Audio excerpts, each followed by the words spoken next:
Bonjour et bienvenue sur Coco TV pour une nouvelle vidéo de présentation. Aujourd'hui nous avons une boîte carton, couleur carton, mais on le voit ici, il y a un petit logo Steam Deck. Oui, c'est le Steam Deck que nous avions commandé il y a un petit moment. Alors on l'a reçu normalement vendredi dernier. Petit problème avec la livraison qui s'effectue en Europe depuis les Pays-Bas avec GLS. On a récupéré notre exemplaire hier.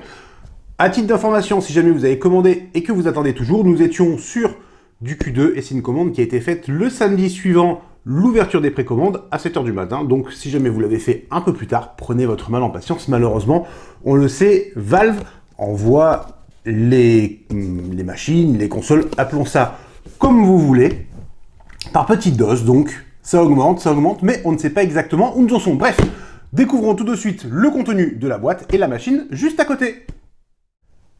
Le contenu de la boîte est ici déballé. Il n'y a pas grand chose, néanmoins, il y a tout ce qu'il faut. Alors, on commence par la première information. Nous avons pris le modèle, on va dire, haut de gamme avec un stockage de 512 Go. Un traitement spécial anti-reflet sur l'écran. On peut le voir, il y a déjà des reflets, donc on ne regrette pas ce point. Profil exclusif, tout ça. Bref, partie logicielle, on s'en fiche un peu. Clavier exclusif aussi. Et une housse qui est légèrement différente, tout simplement, au niveau du logo. Sinon, c'est grosso modo la même chose. Peut-être des petites performances différentes sur un modèle en 64 en eMMC, par exemple. Ça, on ne pourra pas le dire lors de nos tests. D'autant plus que pour cette vidéo, on va juste s'occuper de la partie matérielle. On allumera la machine un peu plus tard. Les mises à jour SteamOS s'enchaînent et il y a pas mal de choses qui changent au fil du temps. Du coup, au niveau des tarifs 64 Go, nous sommes à 419 €. Un tarif qui est intéressant pour débuter, d'autant plus qu'on peut installer une carte micro SD dans la machine afin d'augmenter le stockage.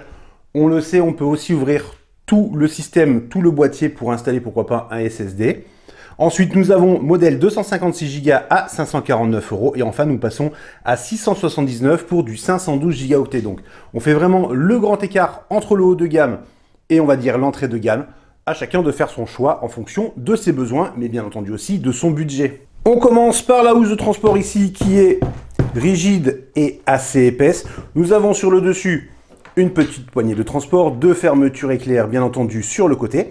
Et dessous, c'est plutôt sympa, nous avons une sangle qui va permettre de passer dans le creux le chargeur ici de 45 watts avec, pourquoi pas, la petite housse. Alors honnêtement, c'est pas facile, ça prend quand même de la place. La housse, c'est bien sympa, mais le chargeur tout seul, c'est déjà plutôt pas mal. Il est quand même, on va pas dire qu'il est assez grand, mais avec le câble qui est en permanence connecté, ça peut être un peu plus contraignant par rapport à un téléphone par exemple. Le creux dans la housse s'explique tout simplement par la forme de la console. On le voit, je peux passer partiellement la main dessous puisqu'en fait il y a les poignées. Et du coup, si on ouvre, alors on notera que l'ouverture de la fermeture est tout simplement excellente. Nous avons une petite housse et on voit tous les différents recoins. Et là, nous avons donc les poignées, on va dire, de la console, du PC, avec le creux qui est juste derrière. Bref, une housse très sympa. Maintenant, découvrons la machine qui est quand même le plus intéressant. Avant de prendre en main la machine, un petit résumé très rapide de ses caractéristiques techniques. On commencera par le poids, 669 grammes, c'est quand même assez gros, c'est assez lourd. Alors assez gros, on le voit, hein, si je mets un ordinateur portable juste à côté, par exemple le MateBook 14 que nous avions testé il y a un petit moment, le 14S pour être exact, la largeur c'est exactement la même, c'est vraiment une grosse surprise. Au niveau de l'APU, on le sait, AMD avec une partie Zen 2 à 4 cœurs, 8 threads qui va monter de 2 Go 4 à 3,5 GHz, avec une partie graphique, c'est ça qui est intéressant, RDNA 2 à 8 unités de calcul. L'APU peut être configurée au niveau du TDP de 4 à 15 watts, c'est vraiment ce qui va faire la différence entre cette machine, ce Steam Deck, cette Steam Deck ou Steam Deck tout court par rapport à une console, c'est qu'on peut configurer l'APU, donc gérer plus ou moins la consommation et donc les performances. L'écran que nous avons ici avec un cadre qui est quand même assez large est une diagonale de 7 pouces en 1280 par 800. C'est un format 16 dixièmes, ce n'est pas tout à fait habituel. Certains jeux peuvent poser des problèmes par rapport à ça. Néanmoins, Valve le sait. La partie logicielle, on l'a dit, évolue énormément. Sur notre premier démarrage, on a eu une grosse mise à jour. L'interface n'avait plus grand chose à voir sur la gestion des réglages, ce genre de choses. Donc on verra dans le temps ce que ça donne. On le sait, ça va prendre un petit moment, d'autant plus qu'il faut quand même vérifier tous les jeux. Ça prend du temps, mais encore une fois, on verra la partie logicielle une prochaine fois. Et donc au niveau de la machine, la prise en main est assez simple. Nous avons nos deux sticks qui sont ici. Nous avons une croix. 4 boutons directionnels au-dessus de l'écran, ici et ici, nous avons des micros, bouton Steam, bouton pour un accès rapide aux paramètres, permettant par exemple de gérer, comme nous le disions, l'APU, et nous avons 2 trackpads. Nous avons vu ça avec le Steam Controller. Le système a été amélioré, on va dire qu'il a été revu. On peut cliquer dessus, il n'y a aucun problème, ça fonctionne particulièrement bien. Nous avons ensuite 2 boutons sur le dessus. Évacuation de la chaleur, bien entendu, on s'en doute, l'APU est refroidie avec un processeur. Les boutons volume ici, alors clairement l'intégration, on va le dire en toute honnêteté, la machine n'est pas très chère, on va parler de l'entrée de gamme, on sait pourquoi, on va pas dire que le plastique n'est pas terrible, mais on a des ébavurages, ici par exemple si on passe la main entre la coque au-dessus, la coque en dessous, eh bien, on sent nettement la différence.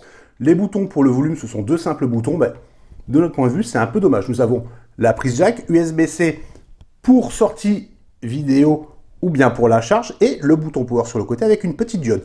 Nous avons ensuite, hop, les 2 gâchettes, et donc il y en a 2 autres derrière. Alors, c'est assez surprenant, selon la manière dont on met la main comme ceci, ou plutôt à plat, en fait, les gâchettes sur l'arrière s'appuient à l'intérieur et non à l'extérieur. Donc, il faudra faire attention à ne pas prendre de mauvaises habitudes. On n'a pas nettoyé la machine, on a fait exprès, on l'a juste utilisé hier 2 petites heures pour l'installation de 2-3 jeux.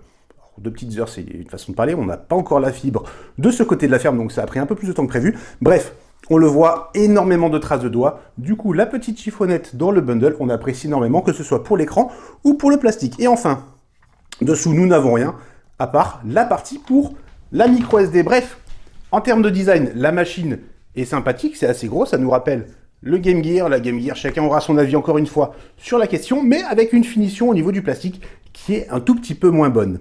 Sur ce point, c'est donc un peu dommage. Néanmoins, chose très intéressante, Valve l'avait annoncé dès le début, on peut ouvrir le boîtier très facilement pour remplacer des composants.